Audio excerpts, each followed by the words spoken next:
কথাতেই আছে ভুল থেকে শিক্ষা নিয়ে আবারও ঘুরে দাঁড়ানো এবং একদম চ্যাম্পিয়নের মতন মাঠ ছেড়ে বেরোনো। আজকে ঠিক এই কথাটারই কিন্তু বাস্তব রূপটা দেখালো সবুজ মেরুন। আজকে তারা হয়তো আইএসএলের সবচেয়ে টাফেস্ট গেম খেলতে নেমেছিল, কারণ তারা জানতো যে এই ম্যাচটা থেকে 3 পয়েন্ট কিন্তু তাদেরকে আনতেই হবে যদি লিগ শিল্ডের দৌড়ে টিকে থাকতে হয়।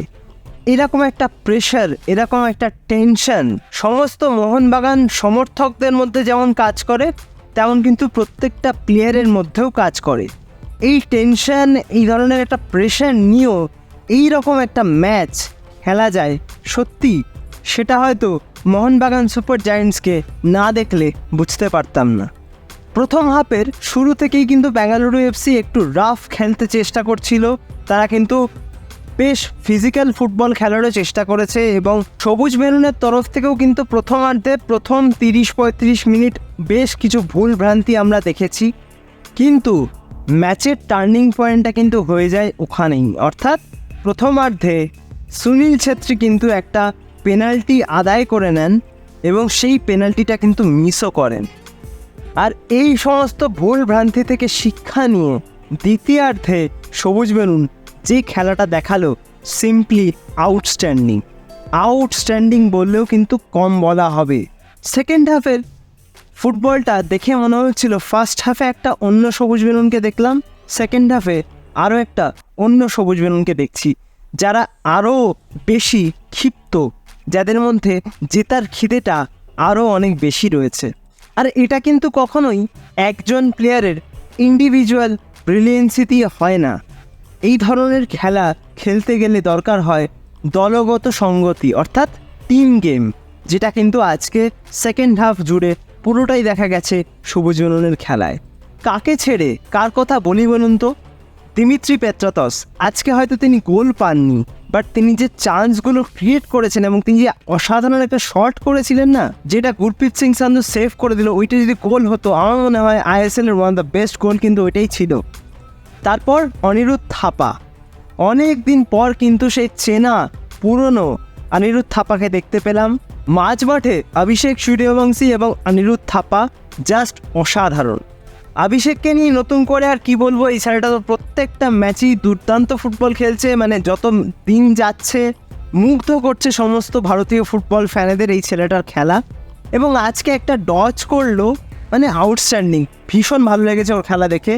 ডিফেন্সের কথা যদি বলি, আনোয়ার হয়তো প্রথমার্ধে কিছু ভুলভ্রান্তি করে ফেলেছিলেন, কিন্তু দ্বিতীয়ার্ধে আনোয়ার কিন্তু রক সলিড। এবং হেক্টর ইউস্তে গত ম্যাচে পাঞ্জাব এফসির এগেনস্টে একটা গোল লাইন সেভ করে দলকে লিগ শিল্ডের রেসে রেখেছিলেন। ওই বলটা গোল হয়ে গেলে কিন্তু গত ম্যাচেই স্বপ্নভঙ্গ হতে পারত। আর আজকে এইরকম একটা ইম্পর্টেন্ট ম্যাচে কিন্তু দারুণ সুন্দর একটা গোল করে দিলেন, ঠান্ডা মাথায় জাস্ট প্লেস করলেন বলটাকে। প্রথমে বলটা কিন্তু বার পোস্টে লেগে ফিরে আসে এবং সেই রিবাউন্ড বলটাকে অসাধারণভাবে কিন্তু তিনি জালে জড়িয়ে দিলেন, কিচ্ছু বলার নেই। এবং তা বাদে যতক্ষণ তিনি মাঠে ছিলেন প্রত্যেকটা ম্যাচের মতো ডিফেন্সটাকে কিন্তু আগলে রেখেছিলেন। আর বাকি যে দুজনের কথা না বললে হয়তো আজকে এই রিভিউটা কমপ্লিট হবে না, তারা হচ্ছে মনবীর সিং এবং নান আদার দেন জনি কাউকো। যে এই টিমটার জন্য কতটা ইম্পর্ট্যান্ট একজন প্লেয়ার সেটা কিন্তু তিনি প্রত্যেকটা ম্যাচেই বুঝিয়ে দিচ্ছেন। মাঝমাঠ থেকে সাজানো সব বল অ্যাটাকার উইঙ্গারদের জন্য সাজিয়ে দেন। আজকে যে গোলটা মনবীর সিং করেছেন, গোলটা তো অসাধারণ, কিন্তু ওই যে ব্যাক পাসটা, ওটা কিন্তু কোটি টাকার একটা ব্যাক পাস। ওই একটা ব্যাক পাসেই কিন্তু পুরো ডিফেন্সটা কেটে গেছিল বেঙ্গালুরু এফসির, যার ফলে গোল করাটা অনেক বেশি সহজ হয়েছে মনবীর সিংয়ের জন্য। জনি কাউকো এমনই একজন প্লেয়ার যিনি মাঝমাঠে থাকা মানে অপোনেন্ট টিমের কাছে কিন্তু সবসময় একটা ভয়ের কারণ তিনি কিন্তু এমন কিছু পাস দিয়েছেন বা দিয়ে থাকেন যাতে কিন্তু যে কোনো ডিফেন্স যে কোনো দিন বিট হয়ে যেতে পারে। আর আজকেও কিন্তু তার অন্যথা কিছু হলো না। আর শেষে যার কথা বলতে হয়, মনবীর সিং আউটস্ট্যান্ডিং, এই গোটা সিজনটা আউটস্ট্যান্ডিং ফুটবল খেলছে। আজকে একটা গোল তো করলোই, প্লাস একটা অ্যাসিস্টও কিন্তু করে দিল।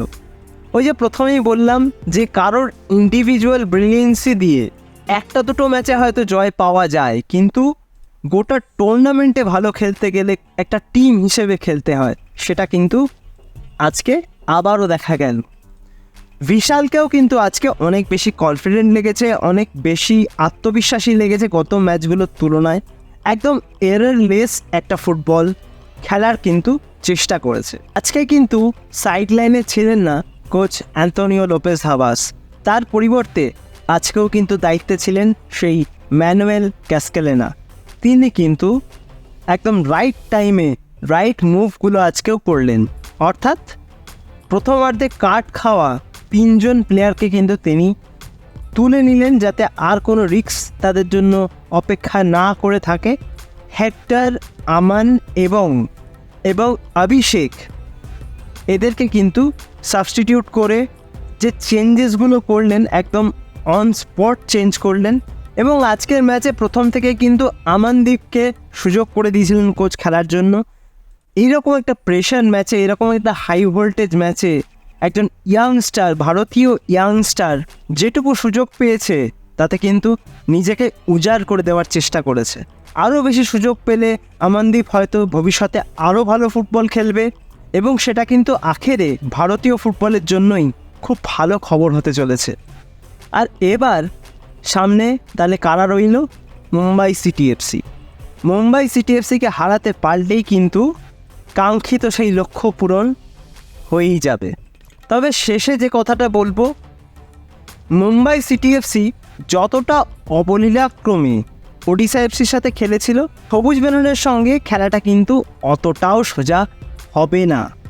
কারণ যে খেলাটা তারা কিন্তু বিগত কয়েকটা ম্যাচ ধরে খেলছে, তাতে যে কোনো টিমের ডিফেন্সকে ভেঙে ফেলার ক্ষমতা কিন্তু এই সবুজ বেলুনের রয়েছে। তার উপর আবার ঘরের মাঠে খেলা, অর্থাৎ যুব ভারতী ক্রীড়াঙ্গনেই কিন্তু খেলাটা হবে। সবুজ বেলুন সমর্থকদের সমর্থন অবশ্যই বাড়তি উজ্জীবিত করে দেবে সবুজ বেলুন খেলোয়াড়দের। এবং হয়তো সাইড লাইনে সেই দিন আমরা ফিরতে দেখব কোচ অ্যান্তোনিও লোপেজ হাবাসকে। অ্যান্তোনিও লোপেজ হাবাসের থাকা মানে গোটা টিমটা কিন্তু বাড়তি একটা কনফিডেন্স এমনিতেই পাবে। এখন শুধুমাত্র এটাই দেখার, এই যে জয় রথ, এটা আর একটা ম্যাচ বজায় থাকে কি না, আর সেটা যদি থাকে তাহলে কিন্তু আরও একটা নতুন ইতিহাস তৈরি হতে চলেছে। তো তোমরা আজকের ম্যাচটা দেখে কি ভাবছো প্লিজ কমেন্ট করে কিন্তু আমাকে অবশ্যই জানিও তোমাদের ম্যাচটা কেমন লাগলো। এবং আজকের ভিডিওটা তাহলে এখানেই শেষ করছি। দেখা হবে আবারও পরবর্তী ভিডিওতে, নতুন কোনো দিন, নতুন কোনো সময়। তোমরা ভালো থেকো, সুস্থ থেকো।